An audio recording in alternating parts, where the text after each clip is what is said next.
Over the decades, I've gone deeper and deeper and deeper in the rabbit hole. And the deeper you go, the simpler it gets. Because higher up the rabbit hole, everything's moving, organizations, people, networks, and then you go a bit lower. And you move into the wider perspective of it all. What's behind all this manipulation? What's behind, even more, what is this place? Who are we? Where are we?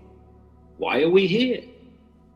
And you keep going deeper, and you come into the non-human element of it all and what have you. But then you hit the point where it all comes out of, and it's real simple.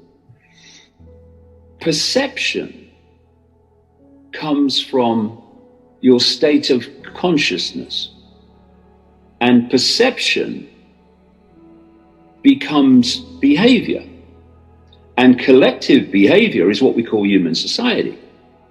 So if you follow back from human society, all the stuff that goes on, you go through perception, or you go through behavior, you go through perception, and then you go through to consciousness.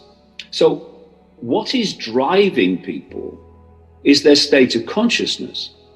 And so when you go really deep in the rabbit hole, you realize that, you can talk, and I do, and I've done at great length over the years, about networks of manipulation and satanic groups and secret societies. You can do all that.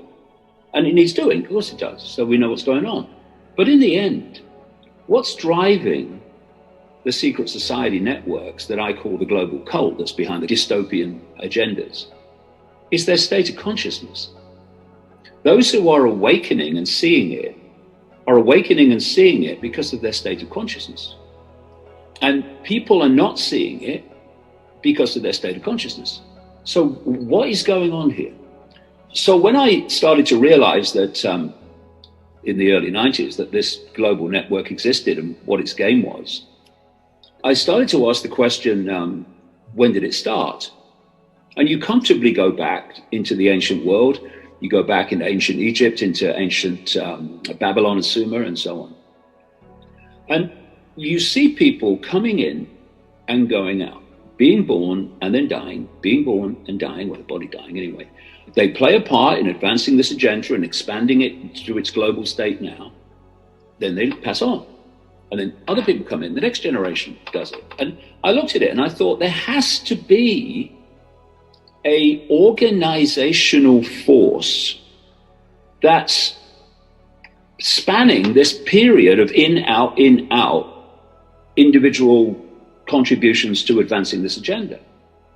And then I started to look around the different cultures and the different religions, looking for a common theme for what this force might be.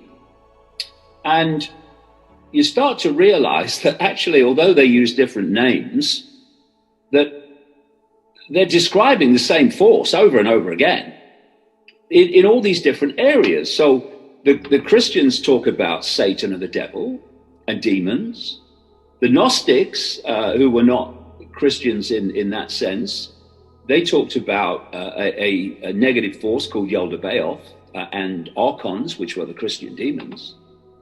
Then you look at the other different cultures, like the jinn of Islamic belief. I was in a taxi being driven by a Muslim taxi driver from New York once, and he asked me, he said, "What do you do?" I said, "Well, we start talking." And I started talking about these Gnostic archons and what the Gnostics said they were all about.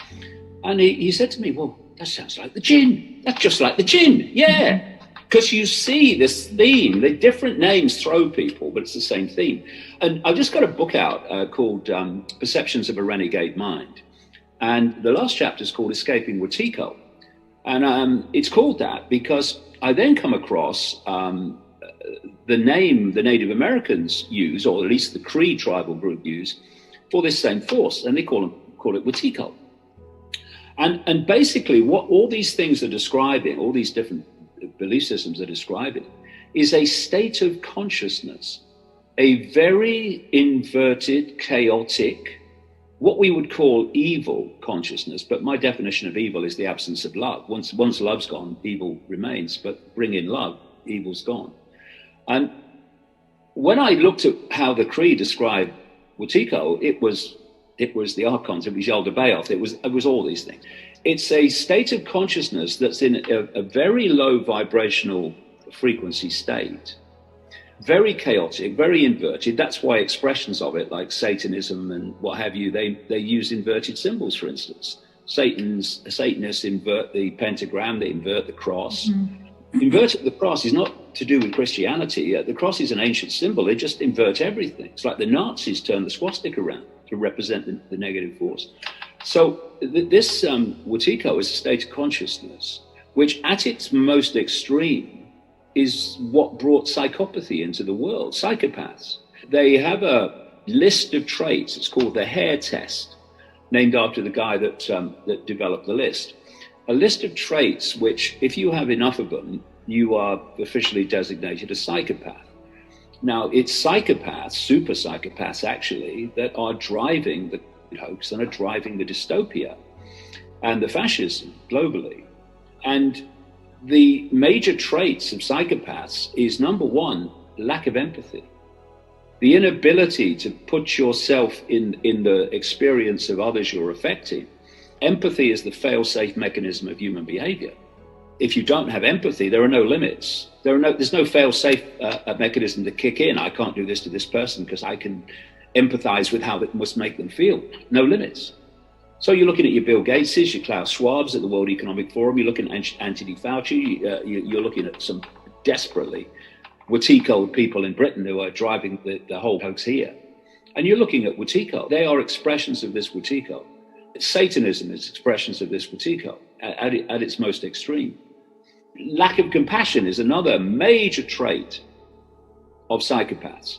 And so you hear over and over again, when you're explaining what's going on, you hear, they would never do that.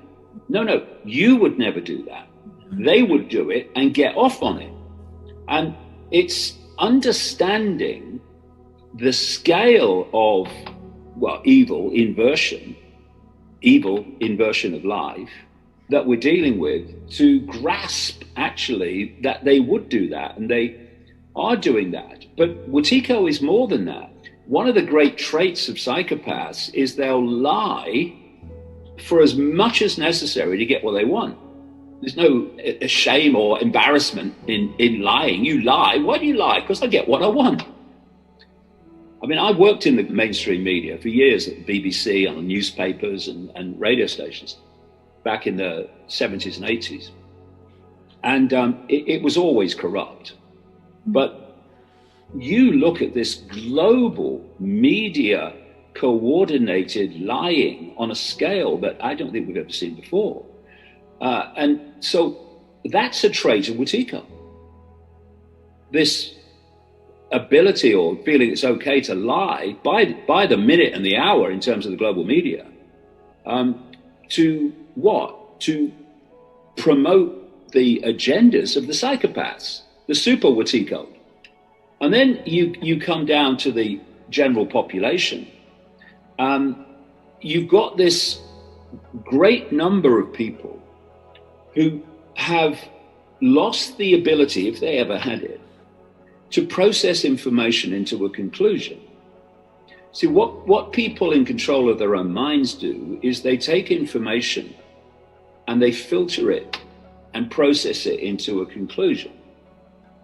What great chunks of the population do today is take the information as a conclusion. So when the governments make a statement or the media say this is what's going on, then that is not information to be processed. That is a conclusion to be absorbed. And you'll see this, we see it all the time, where someone will say, I'll tell you what I think's going on. This is my opinion.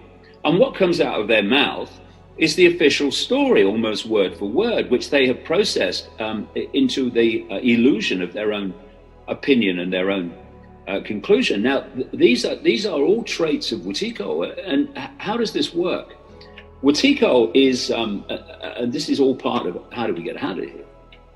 Wetiko is a band of frequency. It's a very low, dense band of frequency, which resonates to the frequencies of fear and all the emotional, low vibration emotional states around fear, anxiety, depression, resentment, all these low vibrational emotional states. Every thought and every emotion that we feel and we think goes out as a frequency. You know, fear is a dense, low, slow frequency. When people are